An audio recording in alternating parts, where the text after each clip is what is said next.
welcome to another in this series about different genres of experimental film.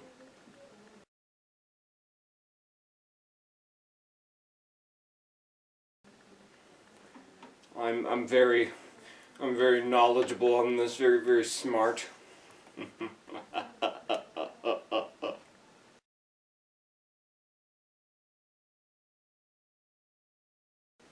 Okay. Let's be normal. So, this is the last, I believe, in this series that I'm making of experimental film. And this one, I'm going to talk about one of the more popular types. This time I said popular, notice, not the other word. The other word is incorrect. And I know I said this about abstract film, but this type of film is even more popular. It's the avant-garde film, which is anything from Dadaist to Surrealist, anything that has a narrative of sorts, but one that does not make any comprehensible sense. So there are numerous very well-known films in this genre, and I want to talk about, besides showing you those films, what makes those films.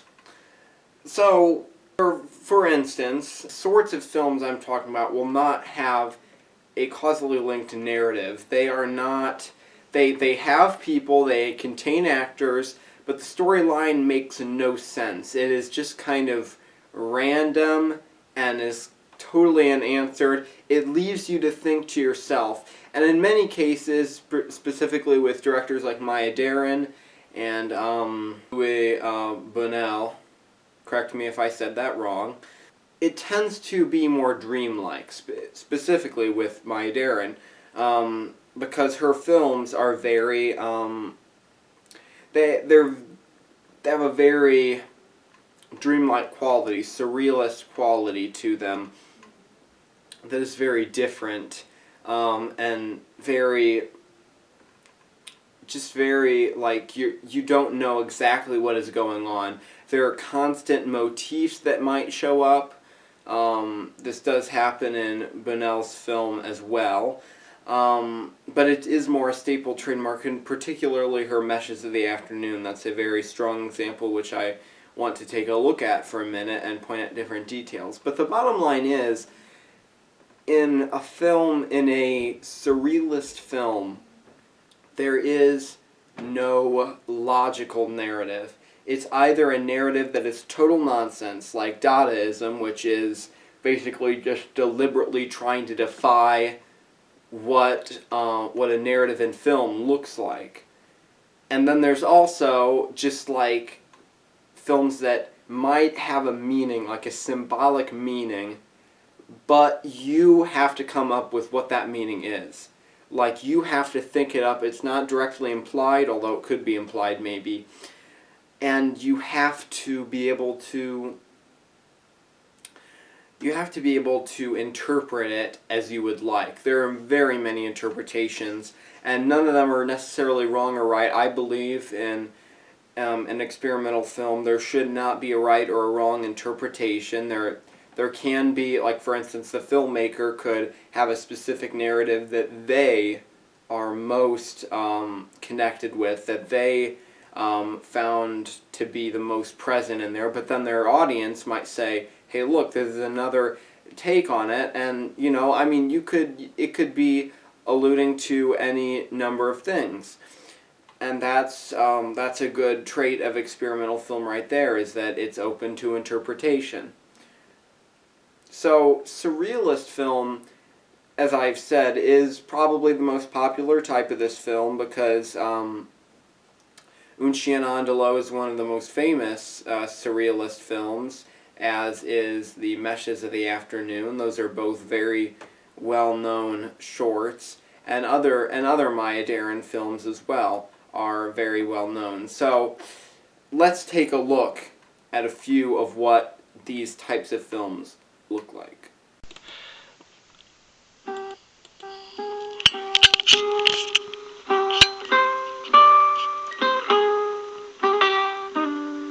Alright, let's skip past this.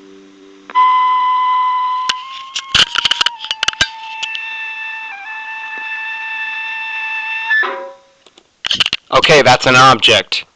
What is it representative of? You decide. I don't care.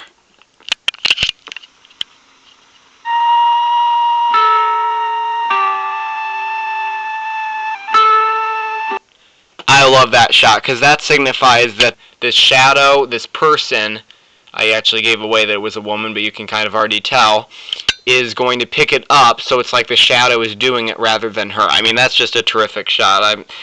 Doesn't really have any symbolic meaning to me personally, but it's a great shot. Let's continue. Now here's the part where they start introducing a lot of stuff.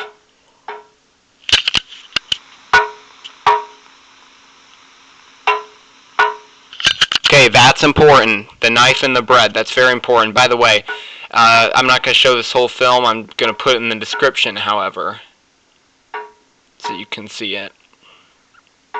That's important too, the phone. That's less important than the knife and the bread, but that's still very important. So we move ahead. Now things get really interesting here because she sits down, she falls asleep.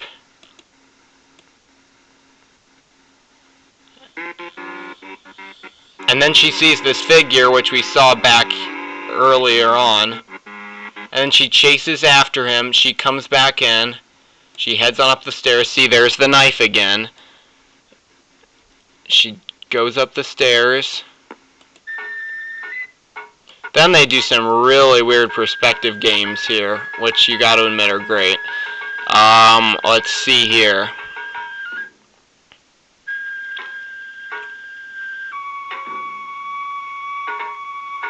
Now see, she's in there. There's the record player. And now here, and there's the key. That's the key that she uses to get into the apartment. You know, it's honestly kind of hard to show this without showing the entire thing, because every bit of it's kind of important, so it's kind of hard to skip over certain moments. And there's the figure again. So, and the figure has the flower. So, again, and then it gets interesting with the perspective of the camera, because it treats her like she's stumbling up the stairs. Now see, it's got the mirror for the face, and that is very symbolic, meaning that kind of reflects her desires, or that reflects what she wants to do, or that's pretty much reflective of anything, honestly. But that's very interesting as well.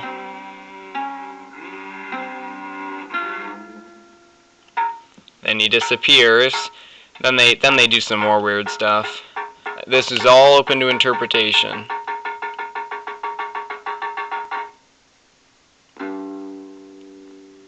There's the knife.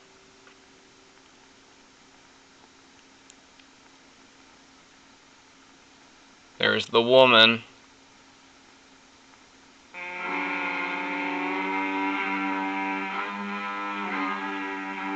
You gotta love the music to this. You just gotta love the music to this crap. This is great.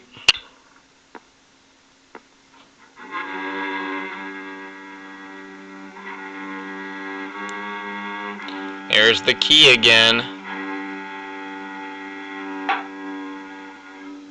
It's the knife. See what I mean? These things constantly reappearing motifs. And then here are the other two ones. Here's where it gets really interesting.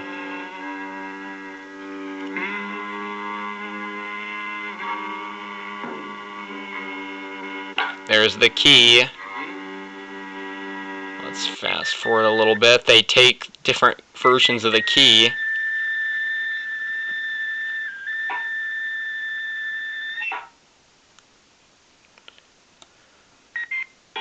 And one of them is left with the knife. And there's the woman. There's the real woman.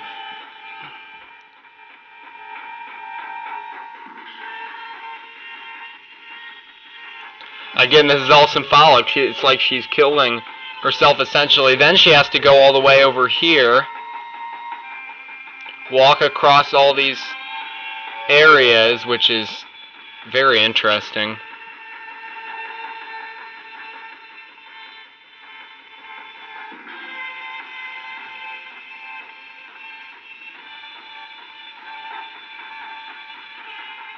then there's the man. What does that mean? He wasn't there before. What does it mean? Well, you could interpret that as meaning this guy is probably her husband, and he's trying to kill her. And then he puts the thing down. There's the mirror, see? Again, I am really underplaying this. I would have to go through the entire thing to give you the right sense of this. But I'm showing examples. Then there's the knife.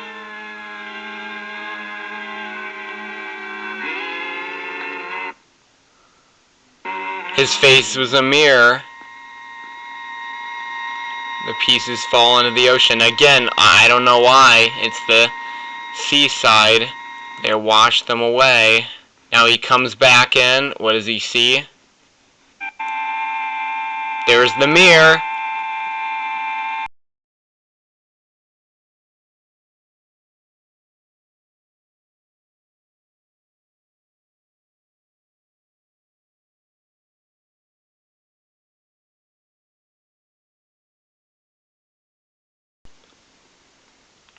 Fully open to interpretation, all of that. So let's conclude. Avant-garde film has to have an idea behind it that's very symbolic. It is dreamlike in some senses, and in other senses it is more nonsensical, trying to not be narrative, which is very, very interesting. So I'm glad you watched this. I'm really glad. Yeah, it means too much. Really does. I'm gonna cry. It's amazing that you watched this video for me. I just can't. I don't deserve it. I don't deserve that you saw my video. Wait.